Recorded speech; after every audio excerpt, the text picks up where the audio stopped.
ನಮಸ್ಕಾರ, ಆರೋಗ್ಯ ದರ್ಪಣಕ್ಕೆ ಸ್ವಾಗತ. ನಾನು ನಾಗರತ್ನ ಮಿಲಿನ್ಮನ್.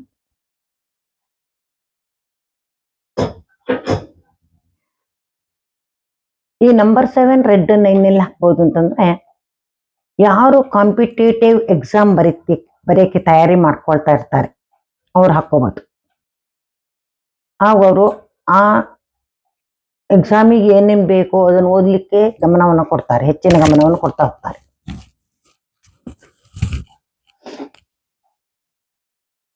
ನಾವು ಯಾವುದೋ ಒಂದು ಬಿಸ್ನೆಸ್ ನಲ್ಲಿ ಆಗ್ಲಿ ಒಂದು ಟಾರ್ಗೆಟ್ ಅನ್ನು ರೀಚ್ ಮಾಡಬೇಕು.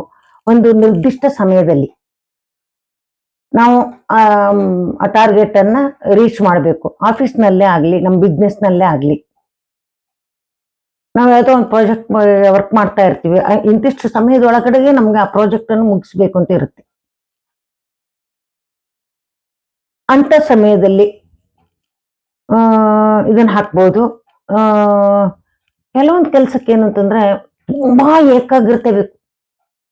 ಇಂಟೆನ್ಸಿವ್ ಆಗಿ ಏಕಾಗ್ರತೆಯಿಂದ ಕೂಡಿದೆ ನಿರಂತರವಾಗಿ ಒಂದು ಎಫರ್ಟ್ ಹಾಕಿ ಆ ಕೆಲಸ ಮಾಡ್ತಾ ಇರ್ಬೇಕಾಗ್ತದೆ. ಫಾರ್ ಎಕ್ಸಾಂಪಲ್, ಒಂದು ಪುಸ್ತಕವನ್ನು ಬರಿತೀವಿ ಅಂತ ಇಟ್ಕೊಳ್ಳಿ. ನಮ್ಗೆ ಪುಸ್ತಕ ಬರೀಲಿಕ್ಕಂತೂ 100% ನಮ್ಗೆ ಅದ್ರೊಳಗೆ ನಾವು ಮುಳುಗಿರ್ಬೇಕು. ಅದಿಲ್ಲ ಅಂದ್ರೆ ಪುಸ್ತಕ ಬರೆದು ಮುಗಿಸೋಕ್ಕಾಗೋದಿಲ್ಲ. ಅದನ್ನ ಮತ್ತೆ ಮತ್ತೆ ಮತ್ತೆ ಓದಿ ಓದಿ ಓದಿ ಅದನ್ನು ತಿದ್ದುಪಡಿ ಮಾಡ್ಬೇಕಾಗತ್ತೆ. ಯಾಕಂದ್ರೆ ನಾವು ಒಂದು ಪುಸ್ತಕವನ್ನು ತಗೊಂಬರ್ತೀವಿ ಅಂತಂದ್ರೆ ಅದ್ರಲ್ಲಿ ಒಂದು ತಪ್ಪಿಲ್ಲದ ಹಾಗೆ ನಾವು ಮಾಡ್ಬೇಕಾಗತ್ತೆ. ಯಾಕಂದ್ರೆ ಒಂದು ಪುಸ್ತಕ ಪ್ರಿಂಟ್ ಆಗಿ ಬಂತು ಅಂತಂದ್ರೆ ಅದು ಎಷ್ಟೋ ಜನರ ಕೈ ತಲುಪುತ್ತೆ, ಎಷ್ಟೋ ವರ್ಷಗಳ ಶಾಶ್ವತವಾಗಿರುತ್ತೆ ಹೇಳ್ತಾರೆ.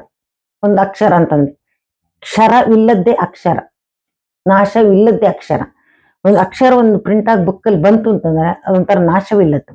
ನಾವು ಅದನ್ನ ಸಾವಿರಾರು ಜನ, ಲಕ್ಷಾಂತರ ಜನ ಅದನ್ನು ಓದ್ತಾರೆ ಅಂತಂದಾಗ ನಾವು ಅಲ್ಲಿ ಒಂದು ತಪ್ಪನ್ನು ಮಾಡಬಾರ್ದು. ನೀವು ನೋಡಿ, ಕೆಲವೊಂದು ಪುಸ್ತಕಗಳಲ್ಲಿ ಅವ್ರಿಗೆ ಎಷ್ಟು ಚೆನ್ನಾಗಿರುತ್ತೆ, ಅವ್ರ ಬರವಣಿಗೆ ಎಷ್ಟು ಚೆನ್ನಾಗಿರುತ್ತೆ. ಬರವಣಿಗೆ ಚೆನ್ನಾಗಿರೋದು ಅವರವರ ಸಾಮರ್ಥ್ಯದ ಮೇಲೆ. ಪದಗಳ ಜೋಡಣೆ ಹೇಗೆ ಮಾಡಿದ್ದಾರೆ, ವಾಕ್ಯದ ನಂತರ ವಾಕ್ಯವನ್ನು ಹೇಗೆ ಜೋಡಿಸಿದ್ದಾರೆ, ಇವೆಲ್ಲ ಅವ್ರವ್ರ ಸಾಮರ್ಥ್ಯದ ಮೇಲೆ.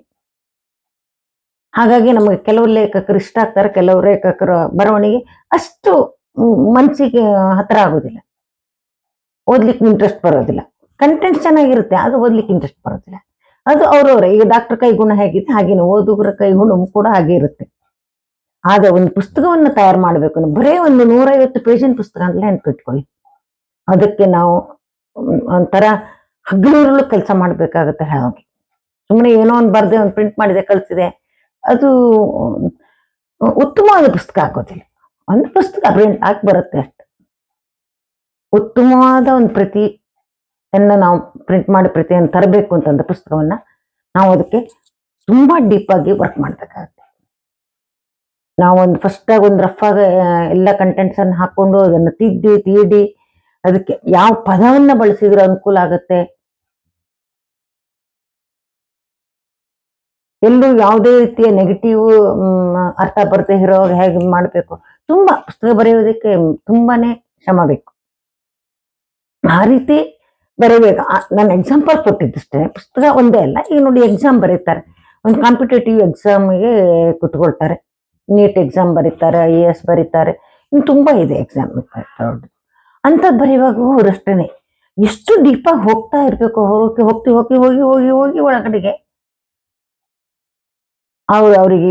ಅವ್ರು ಹೇಗೆ ಅಂತಂದ್ರೆ ಸೈಂಟಿಸ್ಟ್ ತರ ಈ ಬಾಹ್ಯ ಪ್ರಪಂಚದ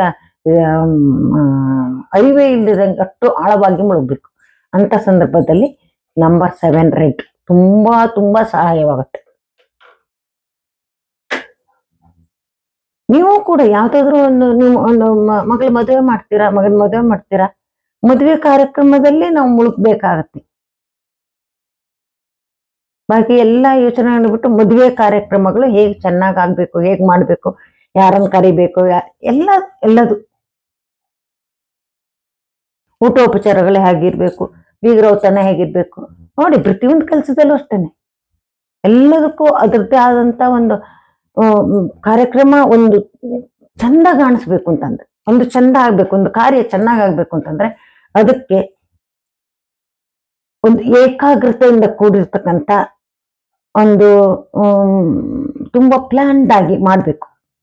ಅಂತ ಸಂದರ್ಭದಲ್ಲಿ ನಮ್ಗೆ ನಂಬರ್ 7 ತುಂಬಾ ತುಂಬಾ ಸಹಾಯವಾಗುತ್ತೆ. ನಮ್ಗೆ ಇನ್ನೊಂದ್ಸಲ ಏನನ್ಸುತ್ತೆ, ಕೆಲವೊಂದ್ಸಲ ನಾವು ಏನೋ ಮಾಡ್ಬೇಕು ಅಂತ ಮಾಡಕ್ಕೆ ಹೊರಟಿರ್ತೀವಿ, ಆ ಮಾಡ್ಬೇಕಾದ ಕೆಲಸ ಬಿಟ್ಟು ಬಾಕಿ 108 ಕೆಲಸವನ್ನು ಮಾಡ್ತಾ ಇರ್ತೀವಿ. ಬಾಕಿ 108 ಕೆಲಸಗಳಲ್ಲಿ ನಮ್ಗೆ ಮನ್ಸು ತೊಡಗುತ್ತೆ, ನಾವು ತೊಡಸ್ತಾ ಹೋಗ್ತೀವಿ. ಆದ್ರೆ ಏನ್ ಮಾಡ್ಬೇಕಾಗಿದೆಯೋ ಆ ಕೆಲಸವನ್ನು ಮಾಡೋದು.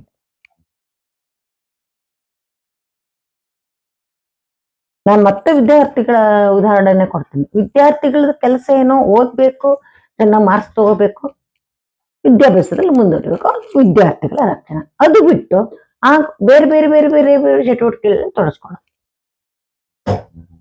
ಬೇರೆ ಚಟುವಟಿಕೆಗಳು ಬೇಕು, ಬೇಡ ಅಂತಿಲ್ಲ. ಆದ್ರೆ ಅದ್ರ ಜೊತೆಗೆ ಓದು ಹೇಳೋದು ಅಷ್ಟೇ ಇಂಪಾರ್ಟೆಂಟ್. ವಿದ್ಯಾಭ್ಯಾಸ ಹೇಳೋದು ತುಂಬಾ ಇಂಪಾರ್ಟೆಂಟ್ ಜೀವನಕ್ಕೆ. ಜ್ಞಾನ, ನಾಲೆಡ್ಜ್ ಇರೋದು ಬಹಳ ಬಹಳ ಒಳ್ಳೆ, ತುಂಬಾ ಜೀವನಕ್ಕೆ ಬೇಕಾಗಿರ್ತಕ್ಕಂಥದ್ದು, ತುಂಬಾ ಅವಶ್ಯಕತೆ ಇರ್ತಕ್ಕಂಥದ್ದು. ಈ ರೀತಿ ನಾವು ಗೃಹಿಣಿಯರೇ ತಗೊಳ್ಳಿ, ನಾವು ಒಂದು ಒಳ್ಳೆಯ ರೀತಿಯಲ್ಲಿ ಸಂಸಾರವನ್ನು ನಡೆಸ್ಕೊಂಡು ಹೋಗ್ಬೇಕು ಹೇಳೋದೇ ನಮ್ ಗುರಿಯಾಗಿರ್ಬೇಕು.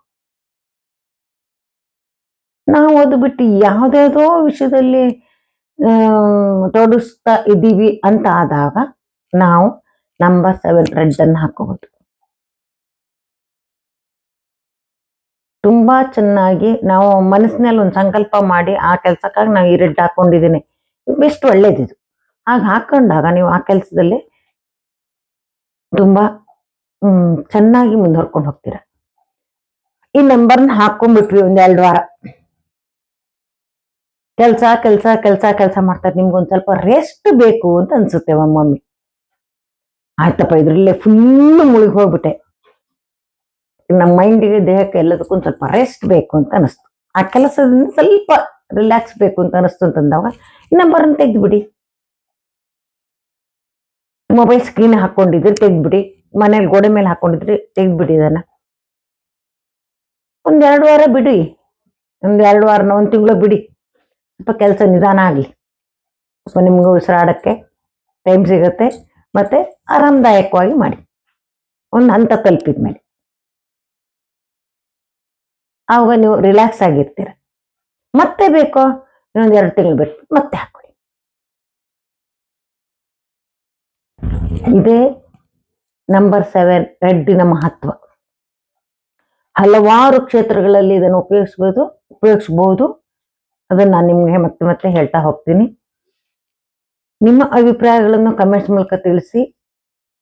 ಮತ್ತು ನನಗೆ ವೈಯಕ್ತಿಕವಾಗಿ ನೀವೇನಾದ್ರು ಸಮಸ್ಯೆಗಳನ್ನು ಹೇಳ್ಕೊಂಡ್ರೆ 6366310264 ಇದಕ್ಕೆ ನೀವು ಮೆಸೇಜ್ ಮಾಡಬಹುದು. ಮೆಸೇಜ್ ಮಾಡಿದ್ರೆ ನಾನು ಉತ್ತರ ಕೊಡ್ತೀನಿ.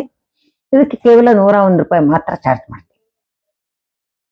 ಮತ್ತು ನಿಮ್ಮ ಅಭಿಪ್ರಾಯಗಳನ್ನು ಕಮೆಂಟ್ಸ್ ಮೂಲಕ ತಿಳಿಸಿ, ಮತ್ತೆ ಚಾನಲ್ ಅನ್ನು ಸಬ್ಸ್ಕ್ರೈಬ್ ಮಾಡುವ ಮೂಲಕ ಪ್ರೋತ್ಸಾಹ ನೀಡಿ.